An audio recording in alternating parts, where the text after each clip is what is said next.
Interdisciplinary Study of Antisemitism, and today it's a great honor for us to have Minister Yuli-Yoel Edelstein.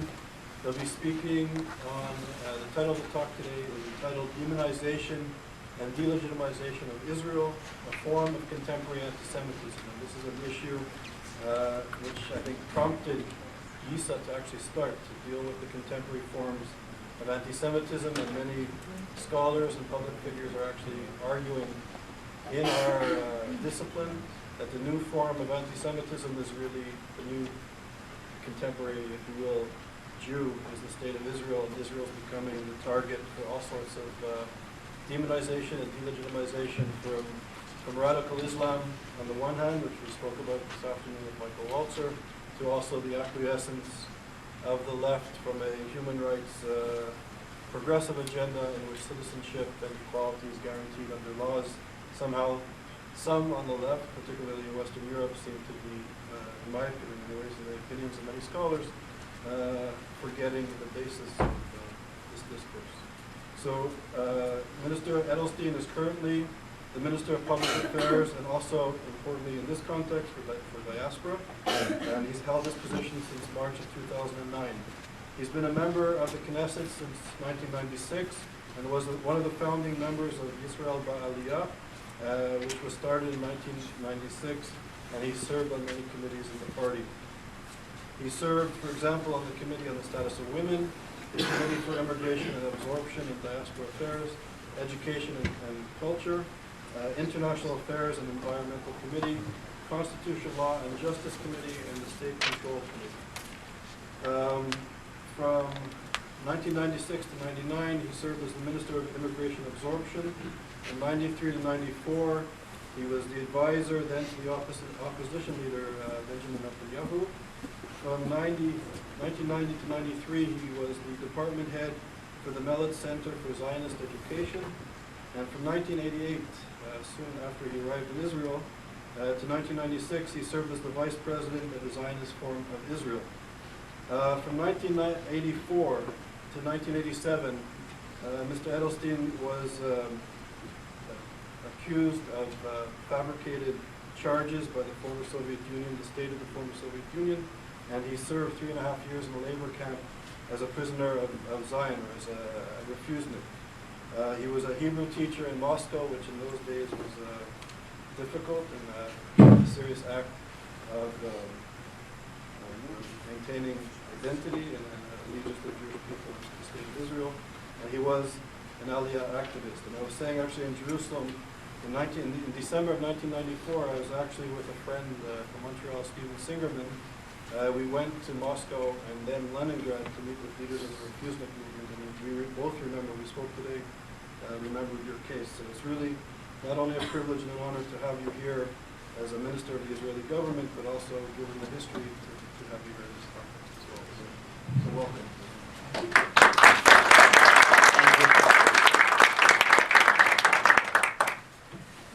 Thank you. Quite an experience to hear all your biography unfolding backwards, from now backwards. Anyway, good evening. Thank you for coming. I'll try to be as brief as possible in terms of lecturing, so that we'll have more time for questions and remarks. I guess this is the best way to really explore issues that are of real interest to people who are present. Well, I will start with saying that in 1918, a book was published in the then Russia, a book by Professor Solomon Lurie. It was called Antisemitism in the Ancient World. I remember reading that book, what used to be called samizdat, the type-printed books that were not officially allowed, about 30 years ago. And the reason I'm mentioning it is that the most interesting thing about that book is the foreword. In his foreword, Professor Lurie writes that he actually started working on that book, Antisemitism in the Ancient World, in, I think, 1914 or 1915. And then when what is known as the Great October Revolution occurred, 1917, he stopped working on the book. Because, writes Professor Lourier, he thought that every historic research should be somehow relevant. And thus, there will be no more anti-Semitism after the Great October Revolution, because the reasons for the anti-Semitism, the regime, the Tsarist regime disappeared. There was no use to continue the research. Mind you, the book was published in 1918, meaning max a year later. It took him just a couple of months, I guess, to realize that anti-Semitism was still a relevant issue and to resume working on that book. Starting with this sad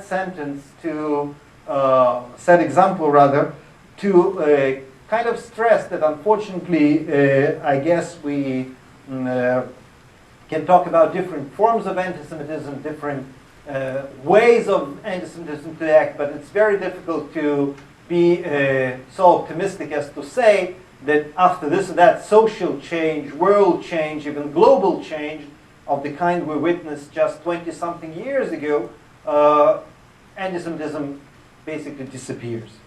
On the contrary, in the report that we prepared, and you kindly mentioned that it's part of my ministerial responsibilities, among other things, in the report that we prepared just 2 weeks ago, it unfortunately seems that 2009 was the worst year in the last 20 years in terms of the anti-Semitic acts, attacks, you name it, all over the world.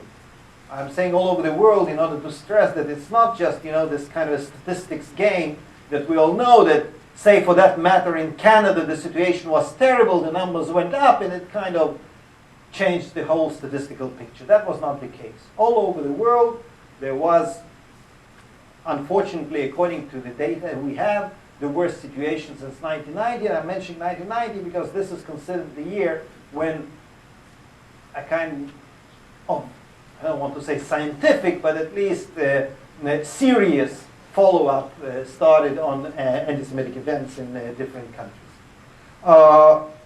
I think that to really pass through this report, we have to say that there are two main types, with all the problematic definition of it, two main types of anti-Semitic events we are witnessing. We are going to deal today with what is called the new anti-Semitism, and I'll explain in a second why I have a problem with this term. But we should never forget that still, if we look at the report, in many places, definitely we have some kind of geographic division here. In many places, there are good old acts of anti-Semitism having nothing to do with Hezbollah or Hamas or Operation Cast Fleet. Well, the examples we'll know. We can give the recent example, for example, of what happened just a month ago in a country called Moldova, in Kishinev, where a group of churchgoers led by a priest went to some menorah standing there, Chanukiah standing there in the street, uprooted it, even had some ceremony, with the main line being that the Jewish symbols shouldn't be so close to the church. The government apologized, the church leaders apologized, but the fact is, I promise you, that had nothing to do with the IDF activities anywhere in the world. But at the same time, we definitely, if we're talking especially about 2009, we can't avoid the influence of the Middle East situation, what is happening in the state of Israel, with this ongoing, unfortunately, conflict, and its influence on acts of anti-Semitism. In some cases, like in a clear cut, I mean, when we are looking at a kind of caricature in a paper, and there is a, I don't know, the good old, once away, the good old description or picture of a Jew with a big nose and sticky fingers, either counting money or drinking blood, even if it says on this wonderful personality Israeli, or even if this fellow is wearing something that looks very much like IDF uniform, it's absolutely obvious that we are talking about, once again, something that for years, unfortunately for generations, used to symbolize the classic antisemitism. At the same time, the reason I mentioned that it's kind of, I have a personal problem, it's not something that I'm pretending to write a thesis on, but I have a personal problem when we call it new anti-Semitism. It's not new. Because once again, going back to my personal history, I have to testify that in the 60s and the 70s, it was strictly forbidden to be an anti-Semite in the former Soviet Union.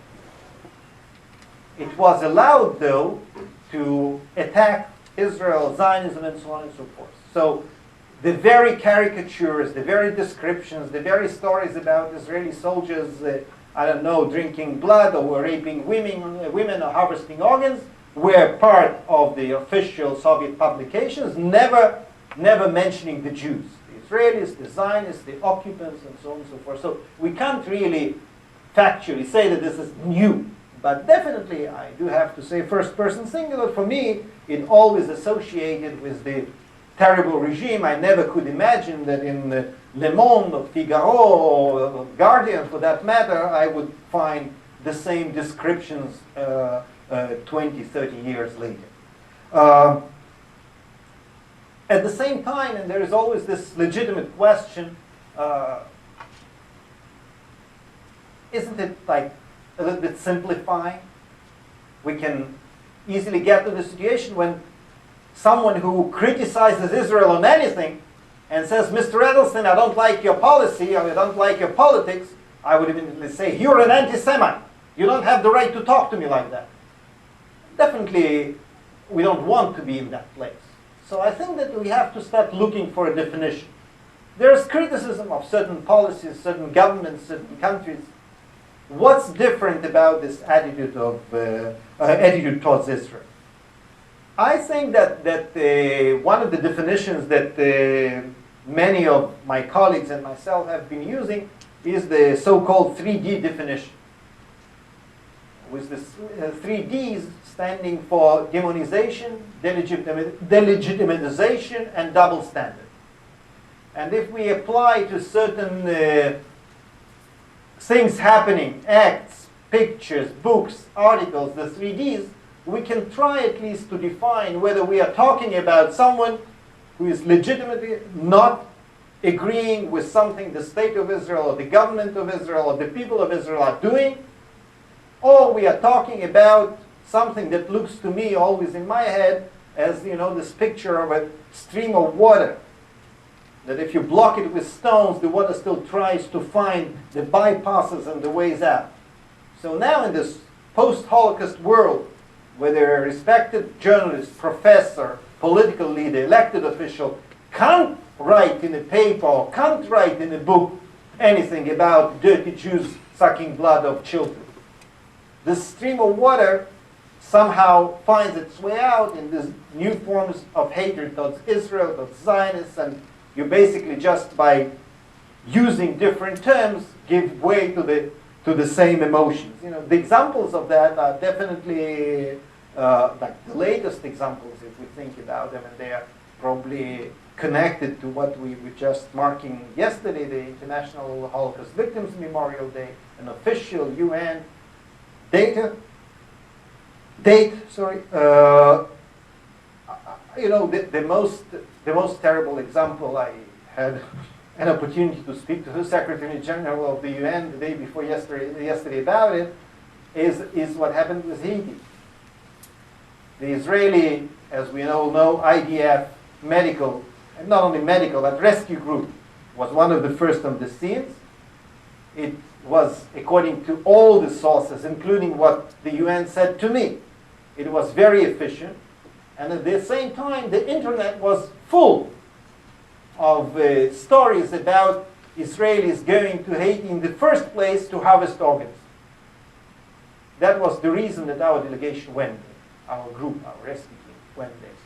So not official, not a single international body signed a thing like that. Not a single respected publication published anything like that. The Internet is full. And no one is even trying to, in a very simple technique, to hide the sources. It's very easy to trace who started it, where it went from. No one is scared. And 2 days ago in the UN, during a press conference, was one of the deputy secretaries there about the situation, the humanitarian situation in Haiti. A Lebanese journalist asked the guy from the UN about the comments on the rumors or on the publications that the Israelis are harvesting organs in Haiti. So what I'm trying to say that I guess this, as I've said, this stream of water that is trying to find its way out finds its way out sometimes in such terrible forms that on one hand you say a normal person can't even think about things like that. But it turns out there are many persons who are, at least look quite normal, and are spreading these things around. And next to it, once again, there are some cases that are not clear-cut cases. 3 days ago, on the eve of the Holocaust Memorial Day, a bishop in Poland says, with the logics of the book of Exodus we are reading these days in the synagogues, was more or less the same strange logic. He says, A, there was no Holocaust. Rich Jews invented it. B, what the Israelis are doing to the Palestinians is Holocaust. So, I mean, here it's, you can find, when I say there's no clear cut, you can find kind of both definitions. On one hand, the good classical approach. On the other hand, the modernization of anti-Semitism in its new form. Now, as I promised not to deliver a long speech, and I'm already doing something very contrary to what I promised, I would sum up with saying the situation is, as I've said, very, very bothering and troubling. At the same time, to be a little bit optimistic, I think that things could be done to address the situation.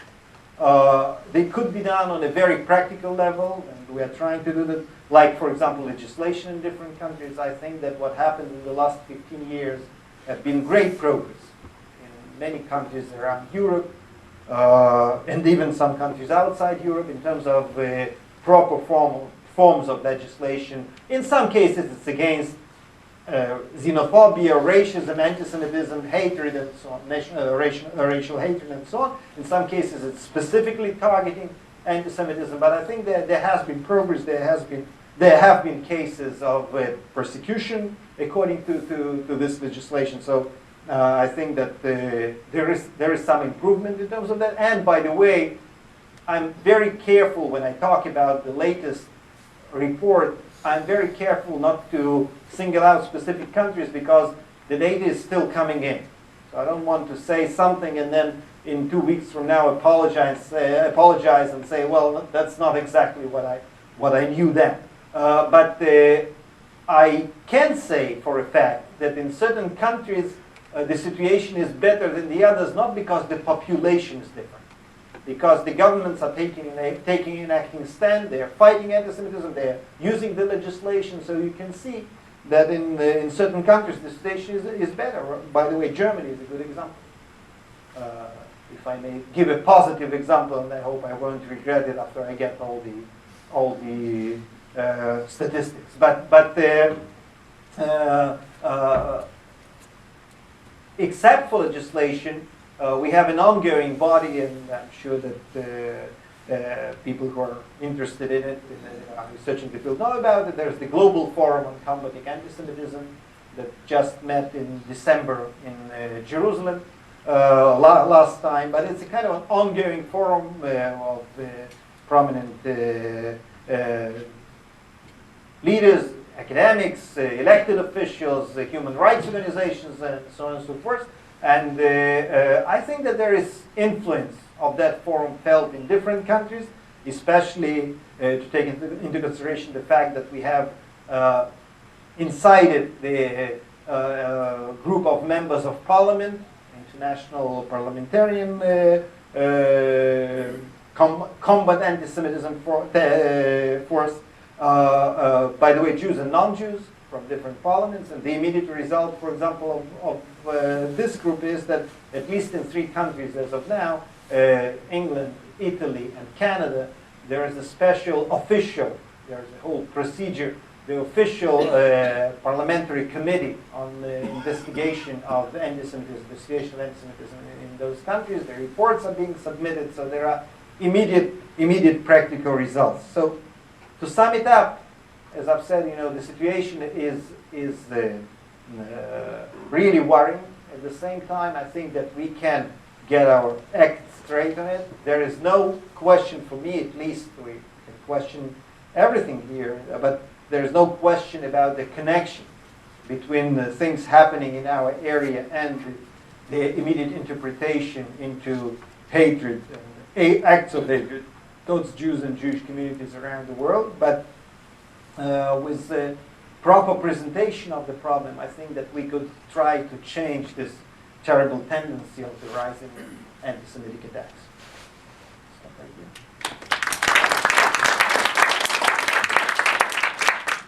Thank you very much. So we'll open it up for questions, and I'll take the prerogative of asking the first question, if I may. So, from my perspective, the rise of anti-Semitism is also, I think, to a large extent coming out of the Middle East, Iran, radical Islam, and perhaps the acquiescence of the human rights community in the West to really tackle this. And I would even argue, from my perspective as a scholar, that anti-Semitism and the demonization of Israel is becoming a national security issue for Israel. And I would even argue that the use of the protocols of the Elders of Zion from Iran and from Hamas and Hezbollah and Egypt, and Jordan and other places, and Turkey, and we spent a long time just discussing this. But it may be even more of a threat to Israel than the nuclear weapons program of Iran. But this is really beginning to have traction in many parts of the world. So my question is, what is the Israeli government really going to do? This is a national security issue. I think it's wonderful to see the Netanyahu government seems to be speaking, I think, louder than previous governments to this issue, to the rise of anti-Semitism in a global context. What is the government going to do politically, but also perhaps in setting up programs within Israel to reach up to the world and help fight this? Okay. Well, first, thanks for the compliments about the government position, because I do think that there is a certain change, and I will say something very sensitive. I mentioned that yesterday, the International Holocaust Memorial Day, there is always, for me at least, I have to say first person singular, as a second generation Holocaust survivors, there's always this lack of desire to put anything even close to Holocaust. They don't want to connect it to anything. We have to talk about Holocaust per se.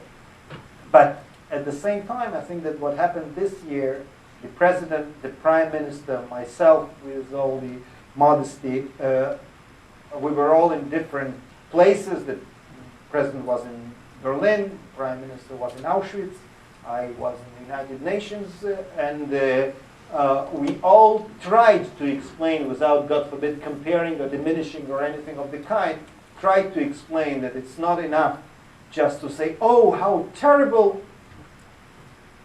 that the whole world allowed those things to happen. And then the next day, go into, in my case, into General Assembly of the UN and listen to another clown talking about the destruction of the State of Israel and say, oh, he's just a clown, don't take it too seriously, don't be hysterical.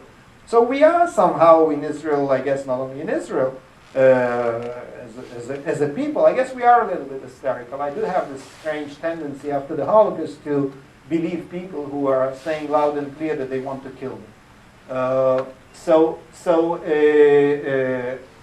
We are talking loudly. It's not enough just to talk. We had, as it happens every year, on the week of the International Holocaust Memorial Day, there is a special cabinet meeting, and the government decision says that the government should have a cabinet meeting on the issue of the Holocaust Memorial and on the situation of combating anti-Semitism. So this year, when I brought the topic to the cabinet, I submitted also a resolution, a government decision, as we call it in the Israeli procedure, that a special committee should be created to coordinate the issue of combating anti-Semitism around the world, because we view it as a strategic threat. I wouldn't go into comparisons, whether it's more dangerous or less dangerous than any other danger, but it is a threat. And the decision that was taken basically says that the Director General, which is like the top executive official in the Israeli system of my ministry and of the Foreign Ministry, will submit in 120 days a report to the government, not a report, but a kind of a proposal to the government how we should unite in our effort on combating anti-Semitism and what we could and should do about it. And this is except for the ongoing activities. We have a special forum headed by myself and the chairman of the Jewish Agency, Mr. Sharansky, to follow the situation in different communities regarding anti-Semitism. And I think that in terms of practical steps, there could and should be a coordinated effort. A, because we are talking about a strategic threat. B, because I do want to say that I like it or not, but we are all talking about this direct connection between what is happening in Israel, in the Middle East, and the situation with the Jewish communities, which, at least as far as I'm concerned, gives me also some kind of responsibility over the things that are happening. And we are trying at least to follow up. Thank you very much. Any questions? What has been the evidence in the non-Arabic population in France for anti-Semitism? I know it's widely reported in the Jewish press here, but I haven't observed it. I'm not aware of it in France. So can you say a word about that? Yeah. First of all, you're right, if I understand you correctly, in assuming that in many countries in Europe, and France, I would say first and foremost because England is close to it, but the radical Muslim groups are leading the wave of anti-Israelism, anti-Zionism, hence, in many cases, anti-Semitism. But what we do notice, and we can see it even in, I think, in some pictures that I have here from the report, but we do notice that in a very strange manner, the ultra-religious, radical Islamic activists are in many cases joined by ultra-secular left-wing communist-type groups from the local community, and they hand in hand, according to that old joke, what is the brotherhood of the peoples, that when they all take each other's hand and go to pogrom Jews. So this is more or less, the attitude that you see in many of these violent demonstrations or whatever the case might be. So definitely no one's taking demographic statistics. We can't approach a rally like that and try to find out whether it's like 70% radical Muslims and 30% ultra-left-wing French radicals. But the combination is there, including in France, including in England, including in Scandinavian countries. The combination is there. Yeah, speaking to that, do you think that Israel, are you optimistic or pessimistic that Israel can do a better job of addressing the leftist group? And by showcasing its diversity, the fact that Israel, of all the countries in the Middle East, objectively, and for all its problems and all the mistakes it might have made, various governments, objectively is the country that meets closest the vision of the left in terms of gender equality, in terms of tolerance of homosexuality, in terms of the fact that it's the most diverse racially and religious, ethnically, in the Middle East. Can Israel do a better job of showcasing that? First of all, yes. We could do a better job, and that's part of the things that myself and my colleagues are trying to do right now. I'm not sure we're so perfect in what we're doing. But on a more specific note, I would say that most of the people we are talking about right now, hence that kind of a division I was trying to draw between legitimate criticism or disagreement with Israeli policy, or even with like the Israeli side of the conflict, and as opposed to 3Ds, I think this is my problem with just saying, yes, we could influence, in this case, as you said, left-wing radical groups by trying to explain to them that, say, in Tel Aviv there is gay parade, and in the Palestinian Authority, I don't even want to mention in front of this audience because of the graphic descriptions what exactly they do to homosexuals. Doesn't take us anywhere, because people, if my assumption is right, and people who are at these rallies are there not because they really don't know the truth about Israel, but because this is this semi-animal, attitude of anti-Semitism. The very fact that I can provide the facts and figures and the explanations doesn't really help. But having said all that, which brings me back to the beginning of my answer to your question, we could and should do a better job, because somewhere out there, there are millions and millions and millions of people who are badly informed, disinformed, don't know the truth, hence have all kinds of wrong perception and wrong understanding of things going on, and they are the audience that we could target with facts, with figures, with showing Israel on a broader scale. It's a very difficult problem, because you have a very intelligent president of the United States who lauds all the countries who are helping Haiti, and he doesn't have enough people to tell him to mention Israel. He just leaves it out. How do you change that attitude? He has the facts. He has Israelis working for him, and everybody knows Israelis were there first with the most, and he just shuts up, doesn't talk about it. No comment. Yeah, this might be a little controversial, but given you're here, I was hoping I can ask. Given that Israel is trying to stop the propagation of anti-Semitism, how is it that this alliance of having ideological settlers or Zionists, for instance, in Hebron, in these settlements, in occupied territories, that inadvertently does propagate and create anti-Semitism? So what do you see about that? What do you think? How can that be approached in two ways, to perhaps further the peace process and also to help stop anti-Semitism?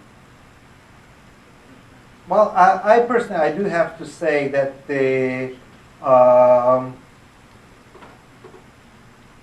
I'm not sure that the type of anti-Semites we are talking about fall into this category of people who have this division of liberal Tel Aviv, Bohemian Israeli society and the settlers in Hebron, some of whom are my friends and some of whom are people that I don't want to exactly identify with or whatever.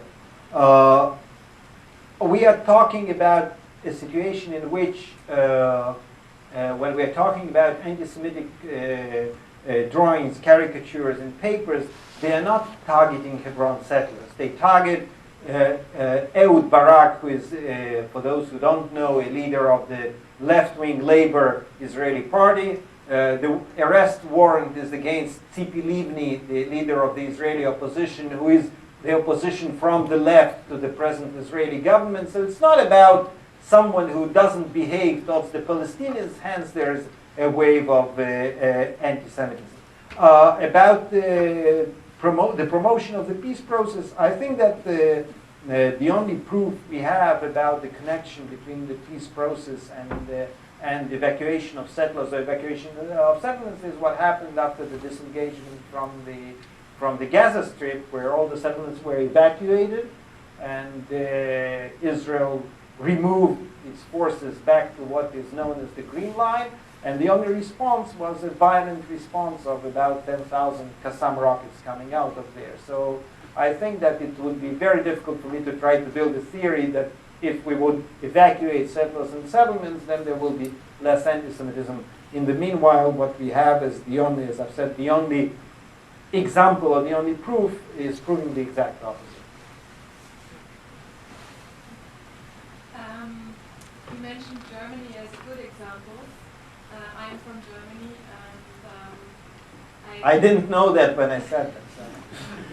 I think on the one, we have two problems there. On the one hand, we have very high numbers when it comes to polls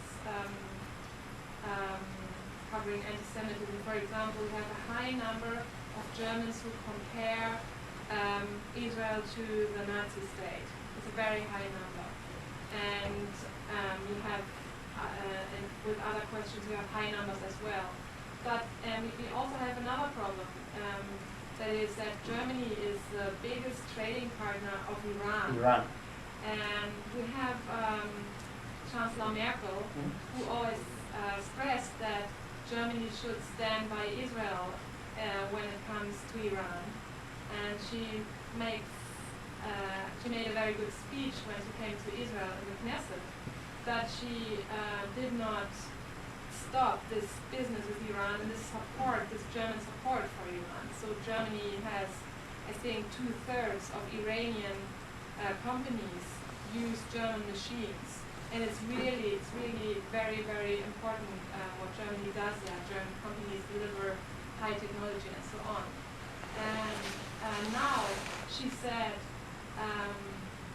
we are doing much and we will have more sanctions, but at the same time she said we have to do that in with the Security Council. What do you think about this?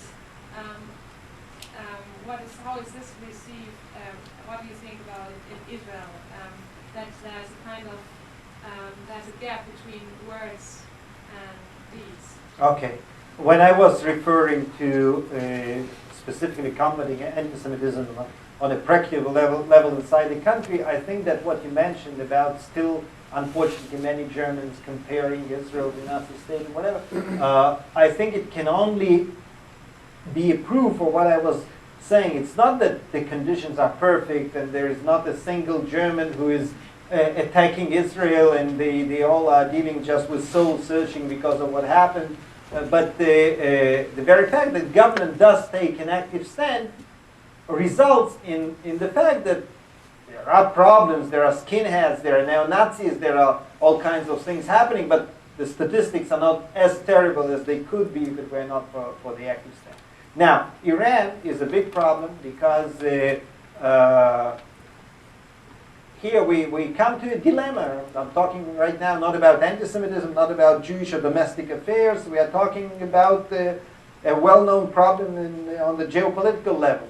Germany is shaping its foreign policy the way that Israel is considered an ally, and I don't have doubts about it. It's not just for the sake of saying something very politically correct.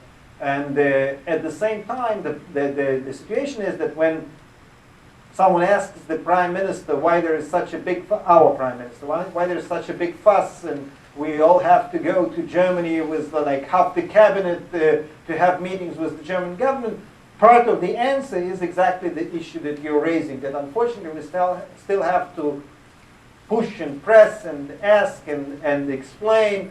But when I called it the dilemma always is the huge economic cooperation here. It's our problem vis-a-vis Germany in a different form. It's our problem vis-a-vis Russia and Iran in a different form. But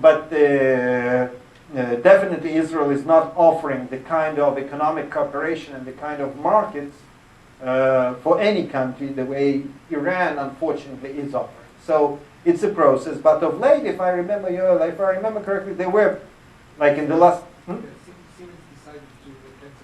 after a big scandal that lasted. By the way, for those who don't, it was not very widely publicized, but it went on for at least, I know about it, for at least 3 months, this whole Siemens story. So, but then the question is, how many subsidiaries are they going to create in Iran to continue the trade? Unfortunately. Any other questions? I was reading about Israel purchasing 3 submarines from Germany.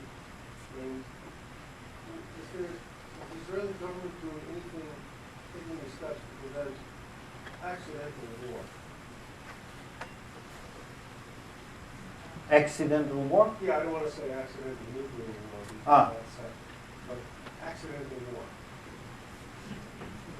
This is perhaps a question you can't answer, and perhaps it's a little bit off topic, but. Yeah, I mean, I just don't want to start some like very general answer. That, yeah, we are doing what we can in terms of preventing things, and as you know, there were situations when we did feel, I'm referring to the very early 90s, in immediate and serious danger vis-a-vis Iraq. and still the then, for example, defense minister was even criticized in Israel for such a, hold your horses position. But I guess there were good reasons, because everyone in Israel was considering the subject that you're raising and the easiness to strike a match and then to deal with all the consequences. We talk about the new left and the left in Israel. And in the forefront of those two lefts are Jewish people. What is your explanation, and how could Israel minimize it?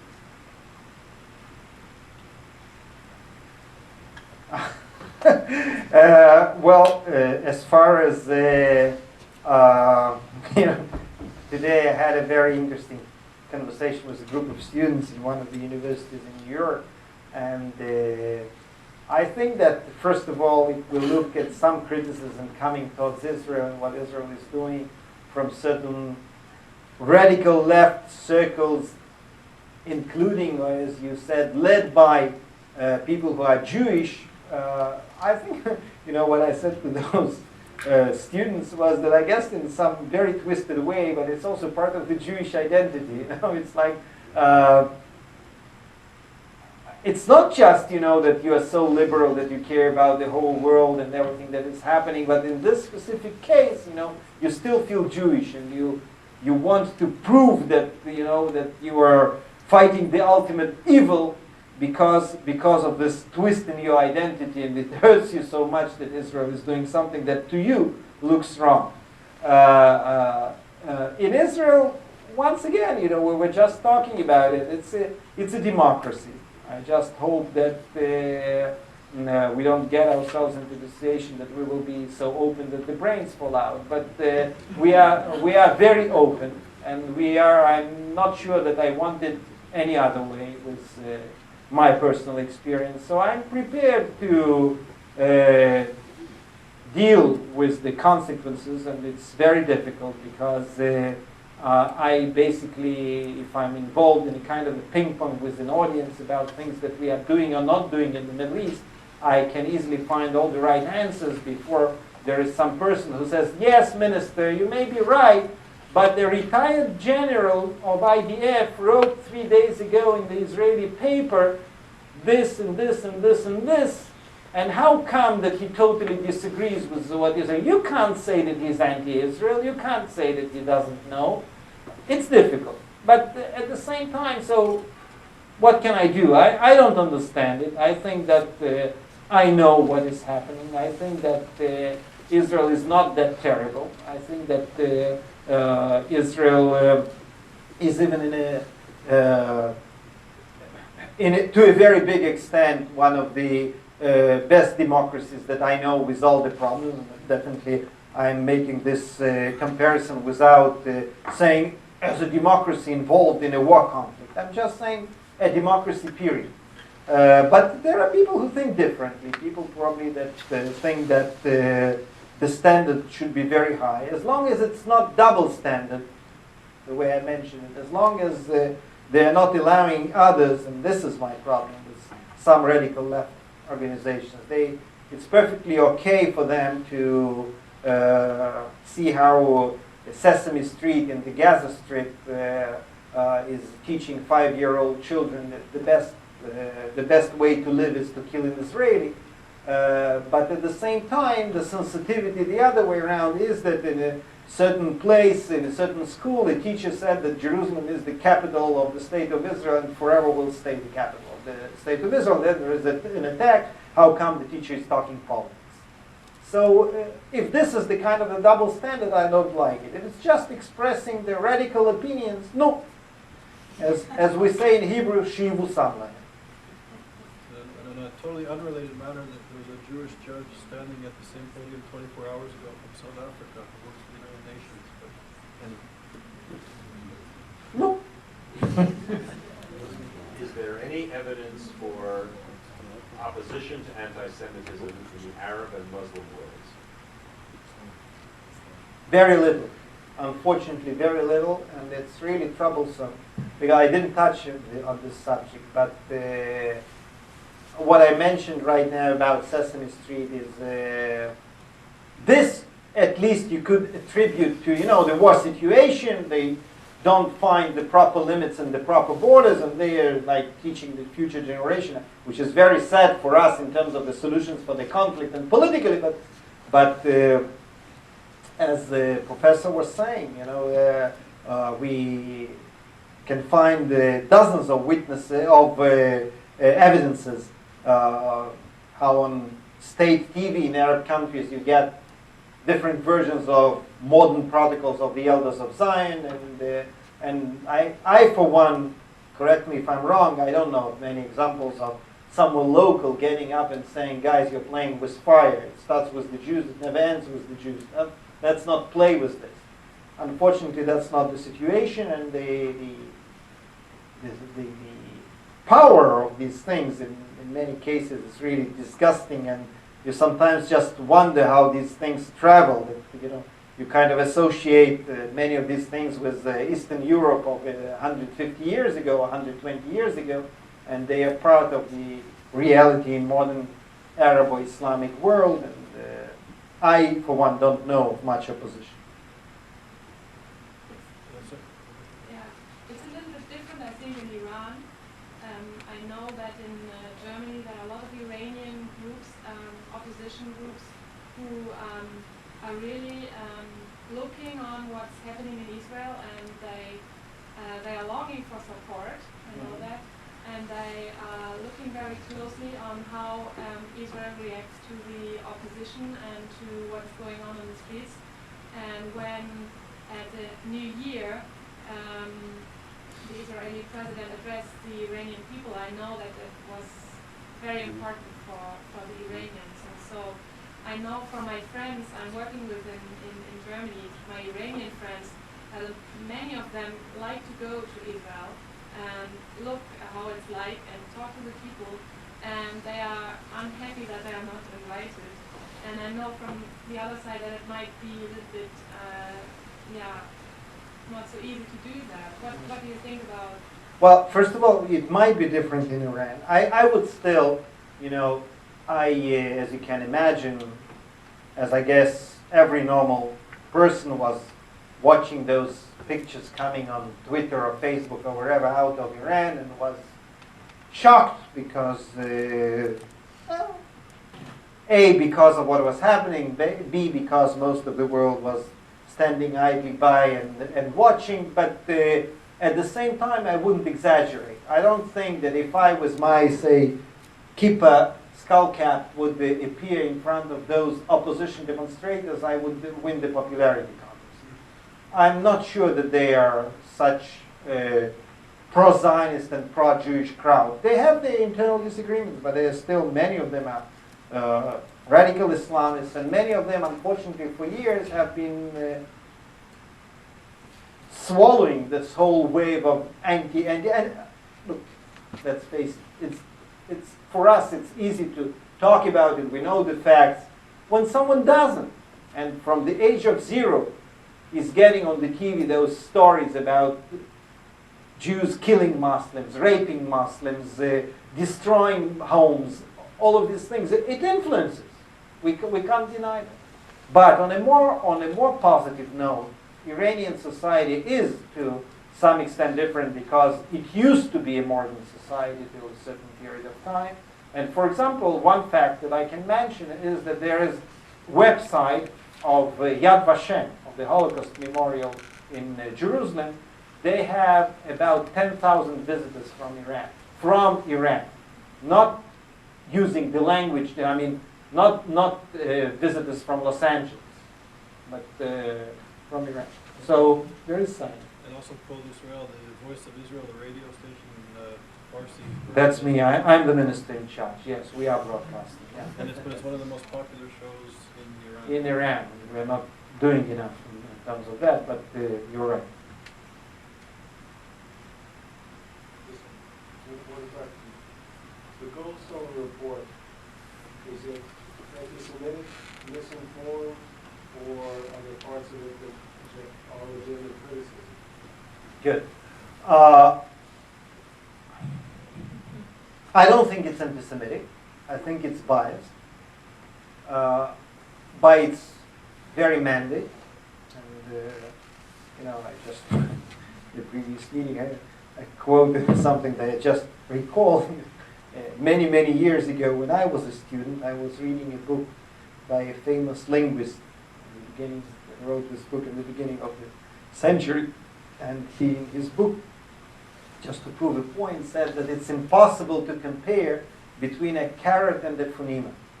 And so when Goldstone, in terms of his mandate, his committee, is trying to prove that even both sides were wrong, Hamas was wrong and Israelis were wrong, or both sides were in something right and in something wrong, for me it's an impossible comparison. It's just there's no basis for comparison. So from the very beginning, I think that inevitably the report was biased. I was, by the way, part of the ministerial committee, 5 ministers that decided not to cooperate with the Goldstein committee, and as far as I'm concerned, if I would have been asked to vote against today, I would vote the same. Because there were good Israelis who, not representing the state of Israel, went to Goldstein and submitted information and papers and their evidences and opinions and whatever, and nothing of this appears or was taken into consideration by the report. That's why I'm saying that there was no real attempt to find the truth and the facts. I can give even sadder examples about certain points of the report where for example, it turns out that he didn't even bother to read the Palestinian press. Okay, we Israelis, we are all propaganda. But in the Palestinian press, there were things that contradicted totally what Goldstone was saying about certain things. For example, in the Palestinian press, there was an evidence of a 14-year-old boy in an official Palestinian paper saying that, sorry, I don't have the exact quote, but the boy was saying in an interview that they didn't want Hamas activists in their house, but the Hamas terrorists came and were in their house, and as the boy says, and if you would try to escape, or if you would try to tell them not to go in, they would shoot you in your legs.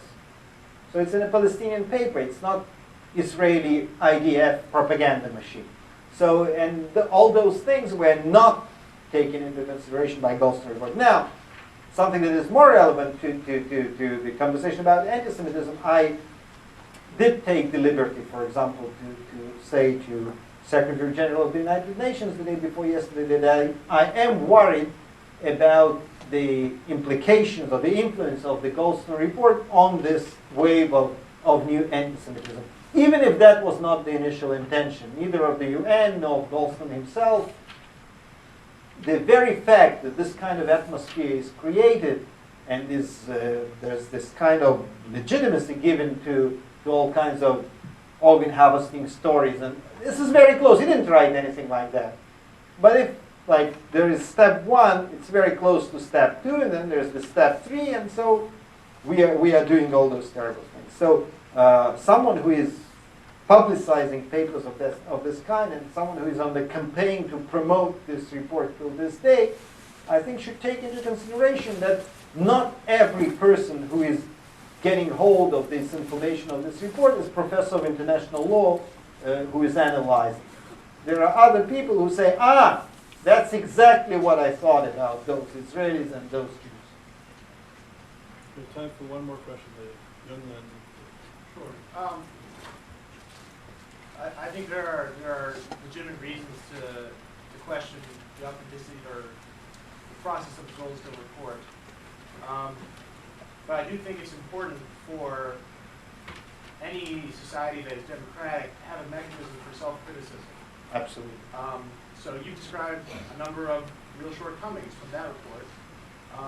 Could you maybe share with us some ideas of what might be a more legitimate or more appropriate mechanism of self-criticism? By the way, there's thank you for the question, because there was even like some kind of misunderstanding here in this country and even in the Israeli press. It appeared 3 or 4 days ago that Israel is preparing a response to the Goldstone report that will be submitted to the United Nations. This is just incorrect, and you asked a very good question, and I think that Israel is a kind of a front runner, even some say that even it runs too fast in terms of checking itself after every military operation. In some cases, when there was reason for that, there were even special committees headed by Supreme Court judges, and we all know first Lebanese war and some other cases. In this case, there was no necessity to create a committee like that, but there were a number of investigations, mostly taken by the IDF.